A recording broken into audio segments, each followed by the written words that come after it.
O que o governo Bolsonaro deve fazer para evitar a iminente volta da recessão? Os resultados divulgados nesta semana em torno do recuo de 0,2% das riquezas produzidas pelo Brasil neste primeiro trimestre, expostas pelo Produto Interno Bruto, PIB, criam o temor de que a recessão esteja no horizonte. Porém, há uma luz no fim do túnel, segundo uma analista ouvida pela Sputnik Brasil. Ainda que com taxas de crescimento tímidos, o país deixou um cenário de recessão durante o governo anterior, do presidente Michel Temer, MDB, ainda que tal avaliação tenha dividido economistas e pesquisadores. Isto volta a acontecer agora, já que não há consenso sobre a volta da recessão ainda em 2019. Na opinião da economista Juliana Inhas, coordenadora de graduação do curso de Economia do INSPER, o Brasil ainda não entrou em um quadro de recessão econômica. Para ela, a impressão mais clara é de uma estagnação econômica, com a economia brasileira andando de lado e sem força para avançar rumo a um crescimento forte e sustentável. O cenário atual já aponta para uma possível deterioração das condições socioeconômicas, principalmente pelos índices de desemprego e redução da renda, o aumento da informalidade, que é um dos elementos que sai dessa última pesquisa do IBGE, divulgada na quinta-feira. Então já temos elementos para apontar uma fragilidade da nossa economia, avaliou ela em entrevista à Sputnik Brasil. A docente do INSPER destacou que os indicadores gerais são muito preocupantes, mas isso não deve ser encarado com surpresa. Na avaliação da analista, a chave para uma retomada clara e consistente do crescimento da economia brasileira passa pelas reformas, mais especificamente a da Previdência e a tributária, que avançam a passos lentos em Brasília. A gente hoje vê um quadro macroeconômico que não é o quadro que a gente gostaria de enxergar, porque estamos vendo as nossas expectativas econômicas se deteriorarem. Nós tínhamos a esperança que um novo governo conseguiria rapidamente criar um novo dinamismo econômico, mas não foi isso que nós vimos. Não tem acontecido, ponderou. Dá para entender o motivo de pessoas fazerem previsões sobre um novo cenário de recessão. Eu, no entanto, acredito que vamos continuar andando bem de lado. Já vimos que a economia brasileira não consegue dar grandes avanços, mas acho que ainda é um pouco cedo que a gente consiga dizer que logo estaremos em recessão, acrescentou a economista.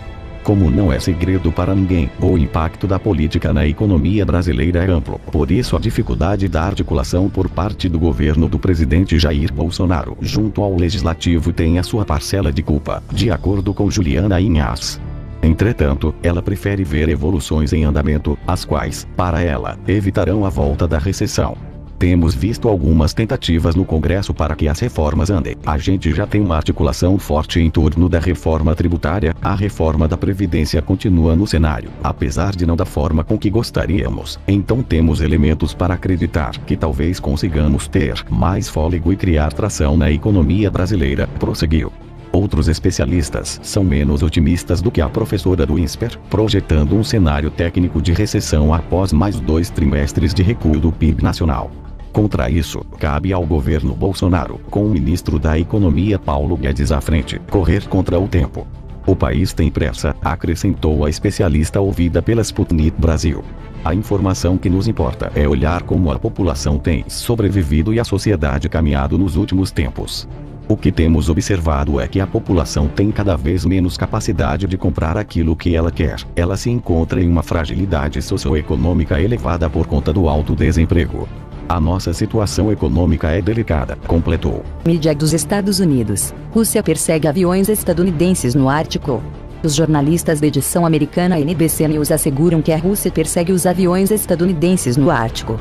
Segundo a mídia, isso faz parte do jogo do presidente russo Vladimir Putin, que visa mostrar que a Rússia é capaz de competir com Washington no Ártico. Os jornalistas observam que cada vez mais pilotos americanos no Alasca são forçados a acordar da manhã e embarcar em caças F-22 em sua base em Anchorage para manter os aviões russos fora do espaço aéreo dos Estados Unidos. As patrulhas dos bombardeiros russos fazem parte dos esforços de Moscou para demonstrar que tem tanto capacidade operacional como intenção estratégica de competir no Ártico, afirmam os jornalistas. Ao mesmo tempo, segundo o jornal, a Rússia quer transmitir o sinal de que continua sendo o concorrente estratégico de Washington e tem capacidade de atacar o território dos Estados Unidos e prejudicar os interesses do país.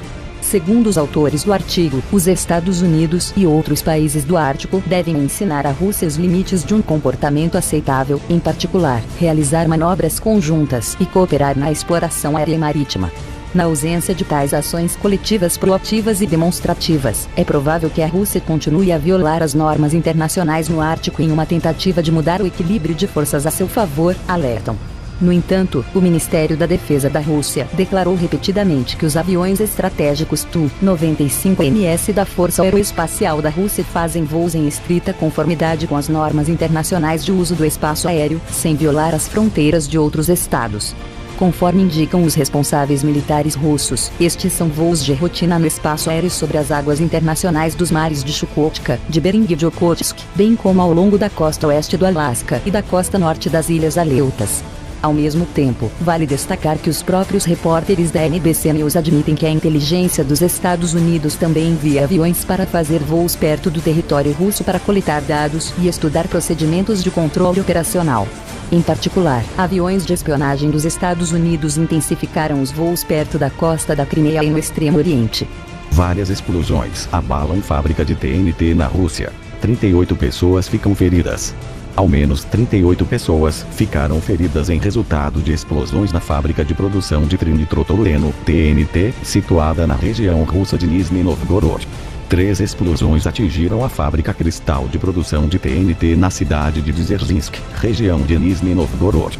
A prefeitura da região informou que as explosões causaram 38 feridos. Trata-se, em sua maioria, de ferimentos ligeiros e moderados provocados por estilhaços. As explosões causaram um incêndio que se espalhou por cerca de 100 metros quadrados. De acordo com o comunicado da empresa, o incidente não causou vítimas mortais, porque os funcionários foram evacuados rapidamente.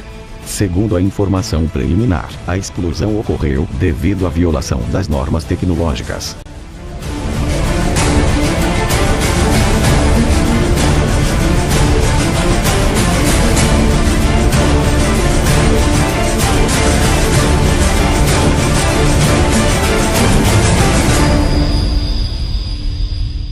Guerra comercial poderia desencadear crise financeira global, avisa financista. A escalada da disputa comercial entre a China e os Estados Unidos pode afetar significativamente a economia global, afirmou o ex-governador do Banco Popular da China, Banco Central Chinês, Dai Xianlong. Durante uma coletiva de imprensa realizada na sexta-feira, 31, em Pequim, ele disse que as consequências da guerra comercial sino-americana não só se refletirão nos dois países, mas também se estenderão às regiões relevantes e atingirão o mundo inteiro. Se a guerra comercial entre a China e os Estados Unidos continuar a se agravar, isso poderá causar um declínio na economia global e poderá causar uma crise financeira global, declarou ele, citado pela emissora CNBC. Dai também atribuiu a recente queda do yuan chinês à reação do mercado às tensões comerciais. Segundo ele, Pequim não desvalorizaria sua moeda em resposta ao aumento das tarifas. Ele insiste que são o crescimento econômico e o volume significativo das reservas internacionais que apoiam o yuan estável. O ex-vice-ministro do Comércio chinês, Wei Jiangu, que estava moderando a coletiva de imprensa, disse que a decisão de iniciar uma guerra comercial com a China poderia se tornar o maior erro estratégico de Washington desde a Segunda Guerra Mundial, ou mesmo desde a fundação dos Estados Unidos. Pode-se dizer que os Estados Unidos desta vez entraram na hora errada, travaram uma guerra errada e escolheram um adversário errado, afirmou Wei, acrescentando que as tensões comerciais podem durar 30 anos ou mais. Estou confiante de que o tempo, a razão e a verdade estão do nosso lado. O povo chinês certamente vencerá. A paz, sem dúvidas, vencerá, declarou o ex-vice-ministro. A China e os Estados Unidos estão num impasse há quase um ano desde que a guerra comercial começou. O conflito piorou quando, no início de maio, o governo Trump acusou o Pequim de renegar os compromissos de fazer mudanças estruturais em suas práticas econômicas. Em maio, a guerra comercial entre Pequim e Washington, iniciada pelos Estados Unidos em 2018, havia ganho um novo fôlego.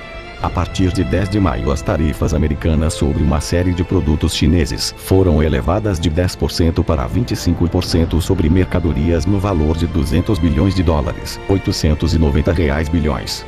Além disso, o presidente estadunidense ordenou que o Departamento de Comércio iniciasse o processo de aumento de tarifas sobre todos os produtos chineses. A China, por sua vez, declarou que não tinha outro remédio senão tomar contramedidas a esse respeito e anunciou o aumento das tarifas chinesas sobre uma série de produtos estadunidenses no valor de 60 bilhões de dólares, 240 bilhões. A medida entrou em vigor desde 1º de junho. Estados Unidos alertam que Índia pode sofrer sérias implicações se comprar sistema russo S-400.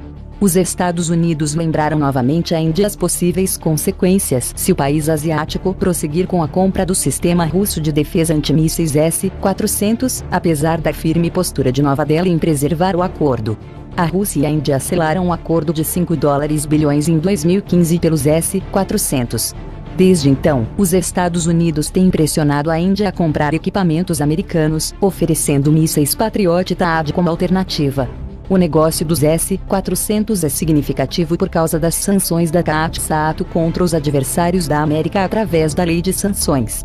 Também é significativo por causa do que impede, em termos de cooperação de alta tecnologia no futuro, informou um funcionário sênior anônimo do Departamento de Estado dos Estados Unidos, segundo o jornal Times of India.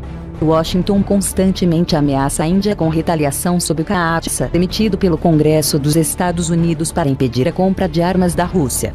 Apesar da pressão, Nova Delhi permaneceu desafiadora e deixou claro que manteria o acordo. O general-chefe do exército indiano, Bipin Rawat, confirmou que o acordo iria prosseguir e insistiu que seu país não saberia o que fazer, uma vez que segue uma política independente.